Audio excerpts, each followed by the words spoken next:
Epikuros punya teori namanya tetrafarmakos. Kayak namanya obat ya, artinya memang obat. Ya. Cuma kamu cari di apotek ndak ada. Kamu cari di apotek, Mbak beli tetrafarmakos, ndak ada. Ya, adanya di Epikuros. Tetrafarmakos itu artinya 4 obat. Biar kamu jadi orang bahagia. Oke, 4 obat itu apa? Nanti kita jelaskan satu-satu ya. Yang pertama, Tuhan tidak perlu ditakuti. Kematian tidak perlu dicemaskan. Hidup yang bahagia, hidup yang baik itu gampang. Menahan penderitaan itu juga gampang. Obatnya 4 ini. Hidupmu pasti bahagia, katanya Epikuros.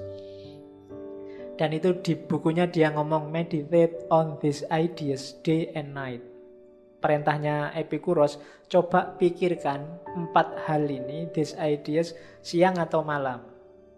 And the ones related to them. Dan hal-hal yang berhubungan dengan 4 hal ini. Both alone and with someone like yourself. Kamu pikirkan sendiri apa sama temanmu boleh. And you will never be badly disturbed. Kamu tidak akan bingung lagi, tidak akan galau lagi. Apakah kamu sedang bangun atau sedang mimpi. Obatnya 4 ini. Kalau nggak percaya, kamu pikirkan sendiri atau sama temanmu 4 hal ini. Yang pertama apa? Tuhan tidak perlu ditakuti. Maksudnya, kita tidak perlu takut sama Tuhan. Nanti Tuhan nggak perlu ditakuti, kamu menakut-nakuti Tuhan. Nah, jadi kenapa Epikuros ngomong gini? Karena sebagian besar kita, nama relasinya sama Tuhan itu relasi takut. Takut dikasih musibah lah, takut disiksa lah, takut Tuhan murka lah, takut. Itu yang bikin hidup kita tidak tenang. Wah, ini jangan-jangan Tuhan marah nih, masuk neraka deh aku. Wah, jangan, selalu takut kita sama Tuhan. Katanya Epikuros, ini sumbernya hidup kita galau. Gitu loh. Takut ada gempa, takut ada gunung meletus. Ini kalau Tuhan marah, ada banjir, ada gempa, ada gunung meletus. Wah, ini Tuhan sudah murka ini sama kita. Kan selalu begitu kita sama Tuhan. Katanya Epikuros, ini sumber kegalauan. Jangan takut, katanya Epikuros. Tuhan itu bukan sumber bencana. Kalau bis kan ada sumber kencono, sumber bencono itu kan, ya Tuhannya bukan sumber kencono itu, jangan diposisikan Tuhan sebagai sumber bencana. Itu yang bikin relasi kita cuma rasa takut. Katanya Epikuros, bencana yang terjadi itu jangan mengkambing hitamkan Tuhan. Itu ada rumusnya sendiri. Sudah ada hukum alamnya, ada sunatullahnya. Kenapa kok ada bis masuk jurang? Wah, ini takdir ini. Iya, kamu nyalahkan Tuhan lagi. Kalau dihitung rumusnya ada, mungkin supirnya ngantuk, mungkin bisnya nggak layak jalan, mungkin supirnya salah perhitungan, macam-macam.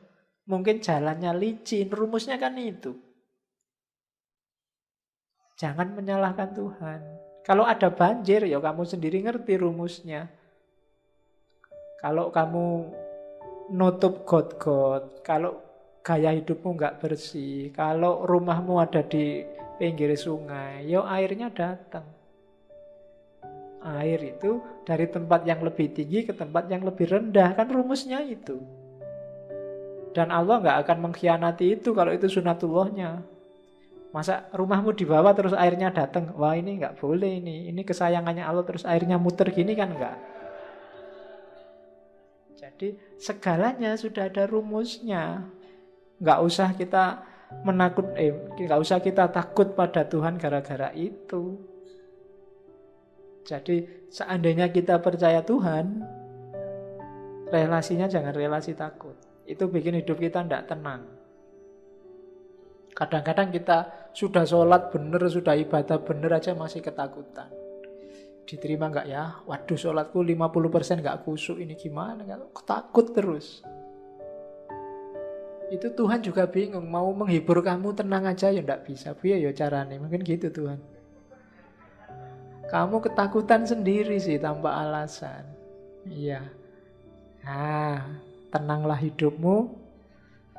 Bukan Tuhan biang keladinya macam-macam bencana. Hidup sudah ada rumusnya sendiri. Kalau kamu kurang ajar ya nggak disukai orang. Itu kan rumus namanya. Kalau kamu asal ya nanti mesti celaka. Itu rumus sudah. Jadi ndak usah terlalu takut sama Tuhan. Allah itu sudah menciptakan alam semesta dengan rumus-rumusnya, dengan hukum-hukumnya. Itu bahasa Islamnya begitu. Kalau ini bahasanya Epikuros. Terus ini yang saya bilang tadi. Epikuros itu njajal pakai logika, menganalisis Tuhan. Ini dulu pernah saya bahas ketika ngomong tentang argument of evil. Argumen kejahatan yang melawan Tuhan. Katanya Epikuros, ayo dipikir ya. Tentang bencana alam. Ini namanya trilema. Trilema Epikuros. Alam ini kan banyak sekali kejahatan. Orang kan sering mengaitkannya sama Tuhan. Tentang kejahatan, apakah kejahatan manusia atau kejahatan alam. Itu kira-kira kehendaknya Tuhan atau bukan, kekuasaannya Tuhan atau bukan. Epikuros tanyanya gini, trilema itu kelanjutannya dilema. Kalau dilema kan ada dua pilihan, kamu harus milih salah satu. Kalau trilema itu 3 persoalannya. Kalau 5 berarti pancalema. Ya nanti Pancasila kalau nggak jelas maunya kemana jadi pancalema. Oke, katanya Epikuros, kira-kira kejahatan itu Tuhan mau tapi tidak mampu melenyapkannya. Kalau kayak gini, berarti Tuhan itu tidak usah ngaku dia maha kuasa. Wong Tuhan kok tidak mampu. Terus pertanyaan kedua, kalau memang Tuhan mampu, kira-kira Tuhan mampu, tapi dia nggak mau, ayo gimana? Oh ya berarti nggak usah ngaku Tuhan juga. Tuhan katanya maha penyayang. Masa tidak mau menyingkirkan kejahatan? Problem kedua. Problem ketiga, ya Tuhan itu mampu juga mau, maha kuasa, maha penyayang. Loh buktinya masih ada kejahatan. Loh, Tuhan itu berarti kalau begitu ya tidak mampu, ya tidak mau. Ya kalau gitu nggak usah disebut Tuhan. Ini namanya trilema. Jadi adanya bencana itu secara logis membantah eksistensi Tuhan. Saya tidak akan jelaskan ini panjang, dulu sudah tak jelaskan di Theodicy, Problem of Evil. Kalian tinggal mau refer lagi ke rekamannya ini. Cuma saya sisipkan sebentar waktu ngomong kebahagiaannya Epikuros. Kita lanjutkan ke untuk menghindari ketidakbahagiaan yang kedua. Kematian. Yang bikin orang galau, yang kedua, sebagian besar adalah tentang kematian. Banyak orang takut nasibnya besok setelah mati. Sehingga hidupnya tidak tenang.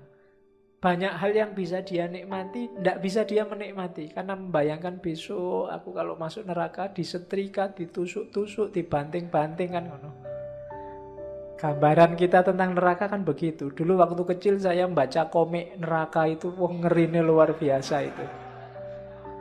Karena ada itu kan komik itu, neraka itu penuh dengan peralatan tukang di sana.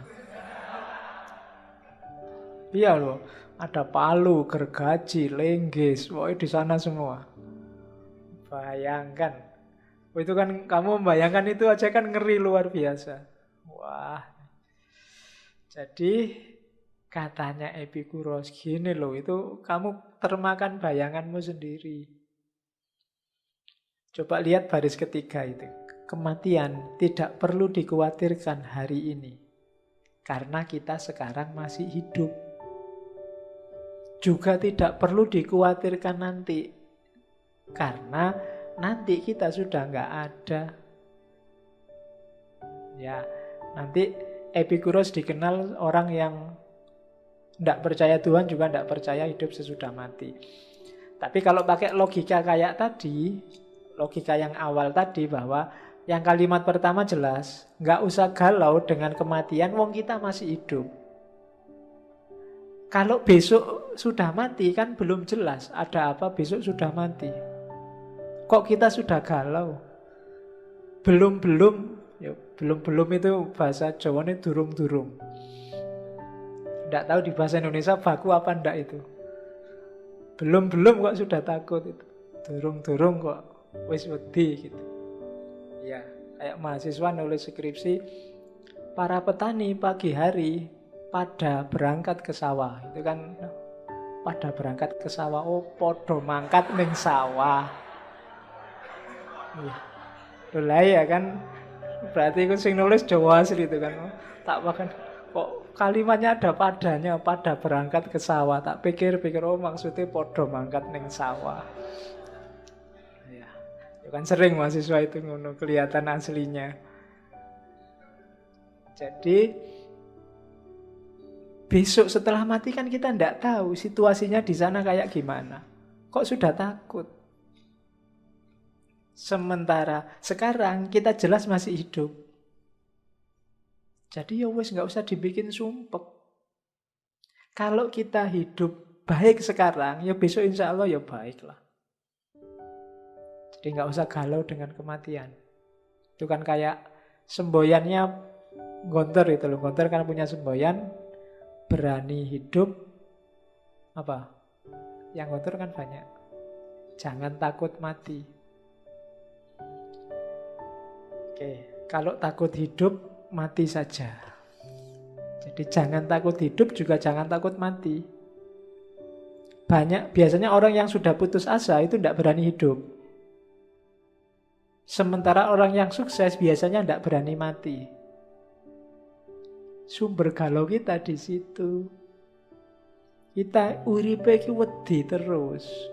Tidak ada yang bikin kita santai. Takut terus, sama Tuhan takut, sama hidupnya sendiri juga takut. Sama masa depan yang tidak jelas kita juga takut. Besok jadi apa ya kita? Ya besok ya dilihat besok. Kamu galau untuk besok kok mikirnya sekarang. Nah itu kesalahan kita di situ, katanya Epikuros. Kematian nggak perlu dikhawatirkan sekarang karena kita masih hidup. Dan juga nggak perlu khawatir nanti, karena nanti itu kita sudah nggak ada, kita sudah mati. Jadi kematian tidak perlu dicemaskan, singkirkan kecemasan itu. Mati itu kan berakhirnya pengalaman indrawi, katanya Epikuros. Kita takut sakit, kita takut, itu kan indrawi.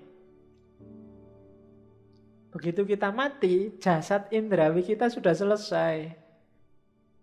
Sudah mengurai, sudah dikubur, sudah selesai. Seandainya ada rohani, ya nanti roh itu kan yang masih ada. Epikuros ini kalau dalam filsafat pewaris atomisme Demokritos. Dia percaya bahwa hidup ini modelnya adalah atom. Isinya cuma dua, atom sama kekosongan. Jadi nanti susunan-susunan atom inilah yang bikin alam semesta ini macam-macam. Susunan atom tertentu melahirkan kayu, atom tertentu melahirkan batu, struktur atom tertentu melahirkan manusia, dan seterusnya. Atom-atom ini sifatnya abadi kalau di atomisme, dan itu diwarisi oleh Epikuros dari Demokritos, filosof Yunani awal, filosof alam. Kalau kalian susah menggambarkan atom, bayangkan mainannya anak kecil-kecil, Lego. Lego itu kayak atom macam-macam itu, Legonya sama, cuma kombinasi-kombinasi Lego itu bisa melahirkan barang macam-macam. Bisa jadi robot, bisa jadi kapal, bisa. Itu karena cara nyusun Lego. Itu kombinasi antara Lego dengan ruang kosong. Nah, alam semesta juga begitu. Bahannya namanya atom, nanti konstruksi macam-macamnya melahirkan isinya alam semesta ini. Itu atomismenya. Sengaja nggak saya angkat di sini kapan-kapan kalau kita ngomong metafisika yang masuk ke atomisme. Jadi yang kedua, untuk bahagia nggak usah takut mati. Yang pertama, nggak usah takut Tuhan. Yang ketiga, nggak perlu terlalu dalam mikir mencari bahagia. Untuk bahagia itu mudah. Cara untuk bahagia apa? Nikmati hal-hal sederhana di sekelilingmu secukupnya, jangan berlebihan. Perhatikan kata-kata sederhana dan secukupnya. Sederhana, tapi kalau kamu menikmatinya berlebihan, tidak akan lahir nikmat. Minum air putih itu sederhana, tapi kalau kamu overdosis air putih, sama, masuk rumah sakit juga. Kalau nggak percaya boleh dicoba. Sekali minum sak galon misalnya. Itu sederhana. Alah Pak, cuma air putih aja kok. Iya, nuing sak galon. Ya tetap rumah sakit hasilnya. Jadi bahagia itu nikmatilah hal-hal kecil. Punyanya apa ya itu dinikmati. Punyanya HP jadul ya ndak apa-apa HP jadul. Punyanya HP zaman dulu bisanya cuma buat SMS, ya wis SMS-an aja ndak apa-apa. Nggak masalah. Nggak bisa buat internetan Pak, ya nggak usah mikir, nggak usah bercita-cita internetan kalau HP-nya jadul. Yang bikin galau itu kan HP-mu, HP jadul, keinginanmu untuk surfing dan main game internet yang susah itu. Ya mesti aja terus kamu galau. Kamu hidupnya di sini, cita-citamu kawin sama artis Hollywood, ya itu hidupmu galau. Kamu nggak menikmati yang sekelilingmu. Nikmati aja yang di sekelilingmu, yang kecil-kecil, yang sederhana, dan menikmatinya juga secukupnya, nggak usah berlebihan. Sudah selesai dan kamu bahagia. Oke. Terus, dan nggak usah takut, Pak, gimana kalau hal-hal kecilnya kita nggak punya? Nggak, pasti punya. Dan katanya Epikuros, hal yang menyenangkan sederhana itu biasanya lebih mudah kita peroleh. Nafas, paling enggak kan, ambekan itu kan gratis. Bisa kamu ambil kapanpun. Kamu buang kapanpun juga boleh. Ya kan? Ambil nafas gratis. Alhamdulillah masih bisa bernafas. Jangan sampai lupa loh ya.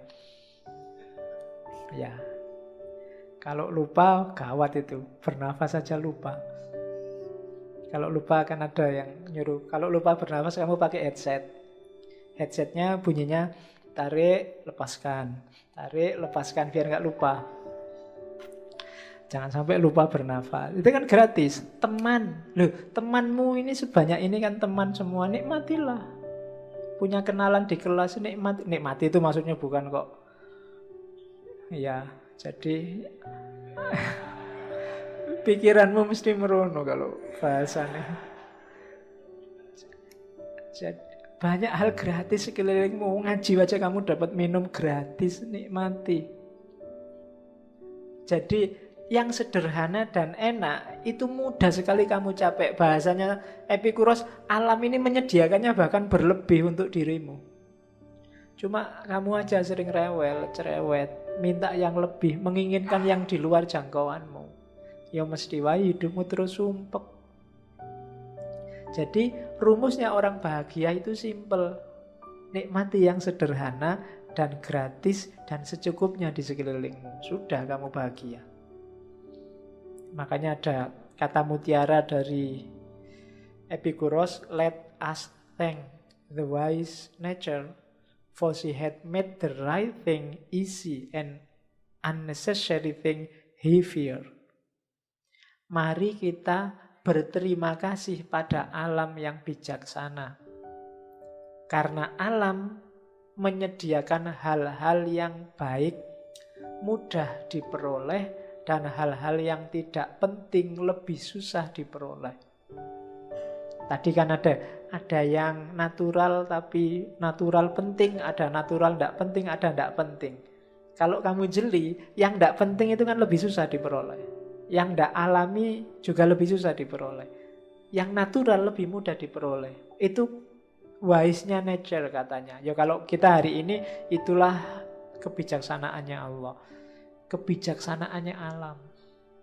Kalau hidupmu mulai susah, kamu mulai bingung meraih sesuatu kok susah, berarti ada yang kamu sedang mengejar yang tidak natural.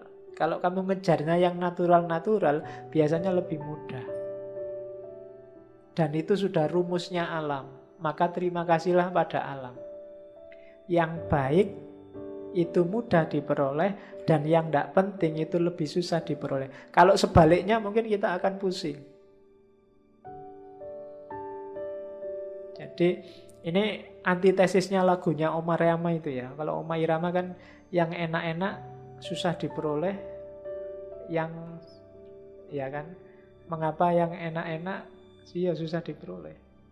Itu nyanyiannya setan begitu. Nah kalau nyanyiannya alam, justru yang enak itu mudah diperoleh, yang simple itu mudah diperoleh. Jadi itu Epikuros. Oke, yang bikin sumpek kan ini, kita tidak pernah merasa cukup kayak tadi. Nothing is enough for the man to whom enough is too little. Tidak ada yang cukup memang bagi orang yang cukup itu baginya terlalu sedikit. Ya kurang terus berarti. Dan orang kayak gini tidak akan bahagia. Maka